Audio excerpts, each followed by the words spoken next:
What's up everybody, it's SHOWTIME, and as you can tell by the title of this video, we are going to be discussing a topic that is sizzling and popping in the streets, not only of YouTube, but in the world in general, where it actually counts the most. So before we get into this debate or discussion of whether or not nice guys do in fact finish last, I want to give you some pre-video information so we will be on the same page as I continue throughout this video explaining what I'm explaining for the most part. So the first part of the pre-video information that I feel as though I need to divulge and address is the confusion that I feel as though a lot of people have when it comes to distinguishing between somebody who is a genuinely nice and kind-hearted person who has respect for his fellow man and fellow woman versus somebody who is just cooperative and manipulative towards people until they get what they desire, and then after that they dip. And let me break that down and explain what I mean by that. So if you are a genuinely nice and kind-hearted person, you are going to be, or this person is going to be nice and kind-hearted and show respect towards you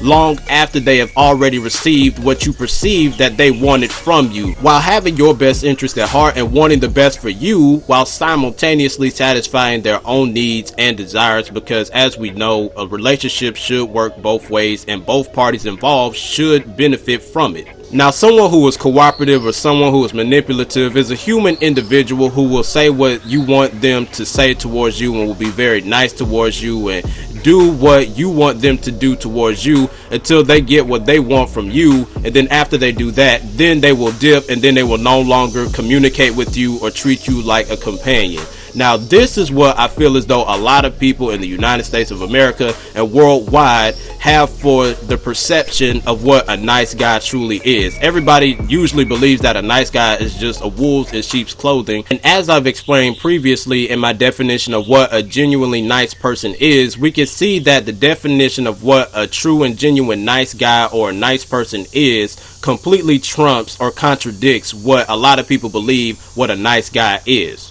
So my personalized answer to this infamous question of do nice guys finish last is this, right? And what I'm about to list is a series of characteristics or things that you may be doing as a nice person which will cause you to finish last. So number one, if you are a nice person who is very genuine and sincere and very respectful towards the person of whom you're trying to gain the companionship of, in a state of unawareness or oblivion of their malevolent or deceptive and deceiving motives that they have of using you for your niceness and taking advantage of it, you will finish last. The second thing that I want to mention is if you are a nice person or a nice guy and you allow your emotions to get the best of you and you operate out of a realm or atmosphere of just solely going based off of your feelings, and your logical brain is checked out and went on vacation south for the winter or for the summer, should I say, then this will more than likely cause you to finish last as well, because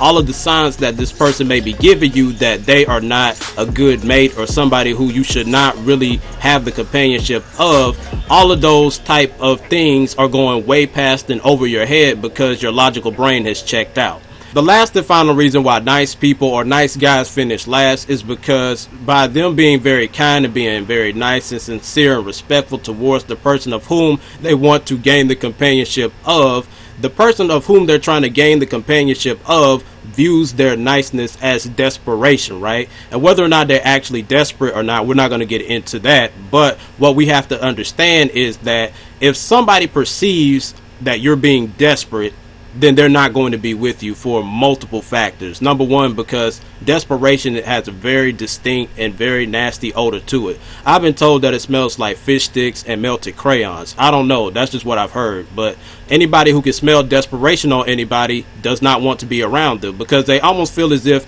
you're leeching off of them, or if they were to get into a relationship with you, that you will be leeching off of them, and that's not really good. So the moral of the story is that if you are a nice, genuine, sincere, honest, and respectful person, you will not finish last if and only if you make great usage out of the logical reasoning part of your brain that the creator of this universe has given to you, right? Because if you operate out of an objective lens or you view things from an objective perspective, you will have a better view of what's actually happening, because when you get your emotions and feelings involved, they blur your perception of an event that is taking place, and it usually ends up with you viewing yourself as the victim instead of viewing what you can possibly do in order to make this situation better for yourself and to move on, right? Like for instance, you approach a woman, y'all are having a good conversation, you ask for her number or you ask can y'all go on a date, and she says no. Now if you are looking at this from an objective lens or from an objective perspective, then you will see that the right choice would be to just leave this woman alone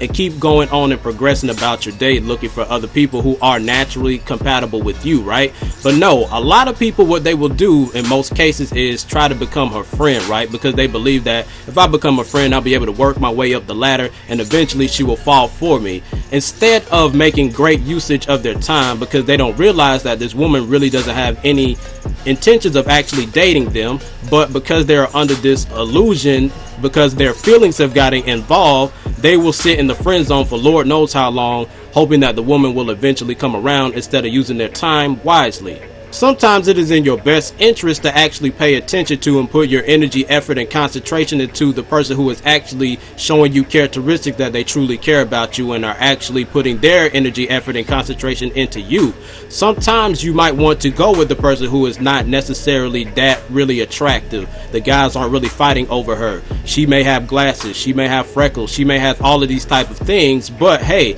guess what? She is showing you attention, energy, and effort, and concentration, and she's not going to really mess you over like all of these other Instagram model mentality type of women. She actually possesses all of the non-physical characteristics, or most of the non-physical characteristics of that of a compatible mate. But anyways, I hope this helped a certain population of nice guys or nice girls out there, and if you feel as though this video can help one of your friends or many of your friends, then by all means please share this video, like this video, comment on your thoughts on this video, and if you could bring up a new innovative perspective on this topic of nice guys and nice girls. And if you want me to talk on any subjects in future videos, by all means add me on my personal Facebook and message me the topics of which you want me to discuss. Links are in the description below. Follow me on Instagram and Twitter, and as I've said before and as I say always, it's J Showtime, your favorite rapper and favorite person, and if you ain't authentic, we ain't conversing. Till next time.